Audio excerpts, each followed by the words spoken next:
আজকে আমরা যাবো সেই ভাইরাল তালতলা নিয়ে, কিন্তু আমি সেকেন্ড টাইম যাচ্ছি আর তোমাদেরকে ঠিকানাটাও বলে দেবো। চলো গাইস, মাসি বাড়িতে সেকেন্ড দিন আমরা কি করলাম ভিডিওটা একদম প্রথম থেকে শুরু করি। হ্যালো এভরিওয়ান, আমি সুপর্ণা, আমার একটা ডেইলি ব্লগে তোমাদের সবাইকে ওয়েলকাম। আজ অনেকটা লেট করে ঘুম থেকে ওঠা হয়েছে, যেহেতু আমরা মাসির বাড়িতে রয়েছি। ঘুম থেকে উঠে ফ্রেশ হয়ে আমরা কফি খেয়ে নিয়েছিলাম, আর তারপরে ভাই নিয়ে এসেছিল হচ্ছে সিঙ্গারা, সেটাও খেয়ে নিয়েছিলাম। তারপরে মাসি বললো ওয়াশিং মেশিন থেকে জামা কাপড়গুলো বের করে একটু ছাদে মেলে দিয়ে আসার জন্য। তো আমিও জামা কাপড়গুলো নিয়ে চলে এসেছি এখন ছাদে, আর এখন এগুলোকে মেলতে দিয়ে দেবো। তো এতদিন ধরে আমি মাসির বাড়িতে আসি, কিন্তু এই দ্বিতীয়বার আমি ছাদে উঠলাম। মানে আগে একবার উঠেছি আর এই একবার। আর এখন যে আমি ক্যামেরার সামনে এসে বকবক করছি, মানে এটাই তোমাদের সাথে শেয়ার করছি। যাই হোক, তোমাদের সাথে কথা বলতে বলতে আমার জামা কাপড়গুলো কিন্তু মেলা হয়ে গেছে। এই যে এতগুলো জামা কাপড় দেখছো, এর মধ্যে কিন্তু একটাও আমার ছিল না। এখন যেহেতু আমি ফ্রি আছি, চলো মাসি বাড়ির দোতলাটা তোমাদেরকে ঘুরে দেখাই। এই যে সিঁড়ি থেকে নামছি, এটা ছিল 3 তলার ছাদ। এই যে হলরুম গুলো দেখছো, এইগুলো না রেন্টে দেওয়া হবে। চলো তোমাদেরকে সেগুলো একটু ঘুরে দেখাই। সেকেন্ড ফ্লোরটা না এখনো পুরোপুরি কমপ্লিট হয়নি, তবে প্রায় কমপ্লিট হয়ে গেছিল।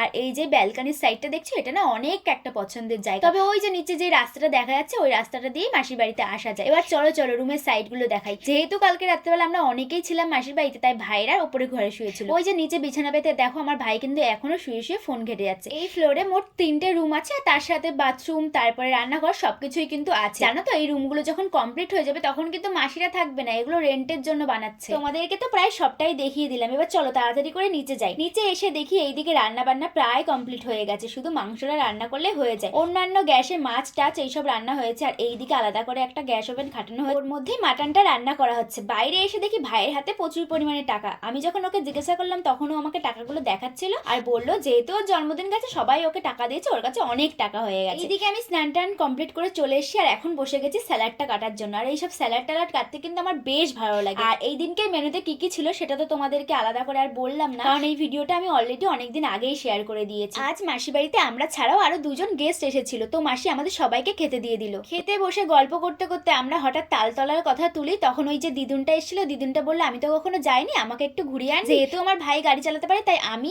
ভাই আর ওই দিদুনটা 3জনে মিলে বেরিয়ে পড়েছি। তখন কিন্তু দুপুর 3:30 থেকে 4টে মতো বেজেছিল, আর এখানে আসতে আমাদের সময় লেগেছে ওই 10 থেকে 15 মিনিট। এই নিয়ে আমি কিন্তু 2বার আসলাম, আর আমার ভাইয়ের কিন্তু অনেকবার এখানে এসে ঘোরা হয়ে গেছে। আর এই জায়গাটা কোথায়, চলো তোমাদের সাথে সেটাও বলে দিচ্ছি। হ্যালো এভরিওয়ান, তো আমরা এখন এসেছি ভাইরাল তালতলাতে। তোমাদেরকে একটা জিনিস দেখাবো, মানে তোমরাও হাসবে। দাঁড়াও দেখা, তালতলাতে তো অনেক তাল গাছ আছে, এখানে অনেক বাগানও আছে। এখানে যে গাঁদা ফুলগুলো দেখছো, আমাদের ওইদিকে তো অ্যাভেলেবেল আছে। তো এখানে দেখো কি লেখা আছে, সেলফি তুললে 30 টাকা। মানে এই ফুলগুলোর সাথে যদি কেউ সেলফি তোলে, তাহলে যে জমির মালিক আছে তাকে 30 টাকা দিতে হবে। মানে এটা ভাবা যায়?